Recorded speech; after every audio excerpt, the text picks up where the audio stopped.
হিন্দু ধর্মের গরুর পুরাণ হলো একটি অনন্য একটি ধর্মগ্রন্থ। এই গ্রন্থ আমরা কেন পড়ব, এই গ্রন্থে কি কি আছে যার জন্য এই গ্রন্থটি এত গুরুত্ব সবার কাছে, এবং এই গ্রন্থের মাঝে আমরা কি কি জিনিস জানতে পারবো, কোন কোন জ্ঞান জানতে পারবো, কোন জ্ঞান লুকানো আছে, সব কিছু আজকের এই ভিডিওতে আমি বিস্তারিত বলবো। তোমরা অবশ্যই ধৈর্য সহকারে শুনবে।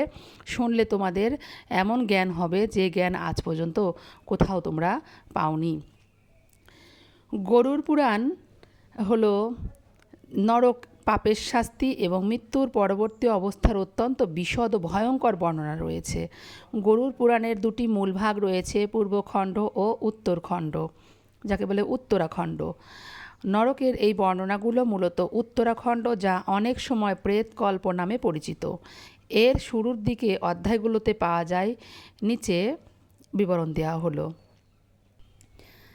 মূল অধ্যায়সমূহ প্রেতকল্প। দ্বিতীয় অধ্যায় যমমার্গ নিরূপণ। এই অধ্যায়ে যমলোকের বা নরকের পথের বর্ণনা দেওয়া হয়েছে।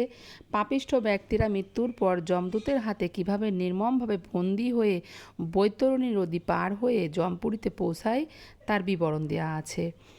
তৃতীয় অধ্যায়ে আছে যমপুরী ও নরক বর্ণনা।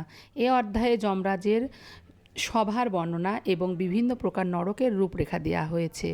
চতুর্থ ও পঞ্চম অধ্যায়ে পাপের ফল, বিভিন্ন নরক। এই অধ্যায়গুলো সবচেয়ে গুরুত্বপূর্ণ। এখানে সুনির্দিষ্টভাবে উল্লেখ করা হয়েছে যে কোন পাপের জন্য কোন নরকে যেতে হয় এবং সেখানে কী ধরনের শাস্তি দেওয়া হয়। প্রধান নরক ও শাস্তির সংক্ষিপ্ত রূপরেখা। গরুর পুরাণে প্রধানত 84 লক্ষ নরকের কথা বলা হলেও মূলত 28টি নরকের কথা বিবরণ দেওয়া হয়েছে। নরকের নাম অনুযায়ী কে কোন ধরনের শাস্তি পাবে সেগুলো এই অধ্যায়ে বর্ণনা করা হয়েছে। যেমন তামিশ্র নরকে অন্যের ধন বা স্ত্রী হরণ করলে তাকে তামিশ্র নরকে পতিত করা হয়। রৌরব নরক, জীবের প্রতি হিংসা বা অন্য প্রাণীকে কষ্ট দিলে রৌরব নামক নরকে তাকে ফেলা হয়। কুম্ভিপাক নরকে দেওয়া হয় নিজের আনন্দের জন্য অন্যের ক্ষতি করা। অশীপত্রবন নরক, যে কাজের জন্য আমরা অশীপত্রবন নরকে পড়ব সেটা হলো নিজের ধর্ম বা কর্তব্য ত্যাগ করলে। কৃমিভোজন নরকে আমরা যাব অতিথি বা অন্য কাউকে না খাইয়ে নিজে একা খেলে। তপ্তমূর্তি, অর্থাৎ সোনা বা অধর্ম উপায়ে অর্থ উপার্জন করলে বা অর্থ চুরি করলে। অর্থাৎ সনাতন ধর্মে নরকবাসকে চিরস্থায়ী বলে মনে করা হয় না, কারণ গরুর পুরাণ অনুযায়ী মানুষ তার পাপের কর্মফল ভোগ করার পর পুনরায় আবার তার অবশিষ্ট পুণ্য কর্ম অনুযায়ী নতুন দেহ ধারণ করে, মানুষ, পশু বা অন্য কোনো যোনিতে।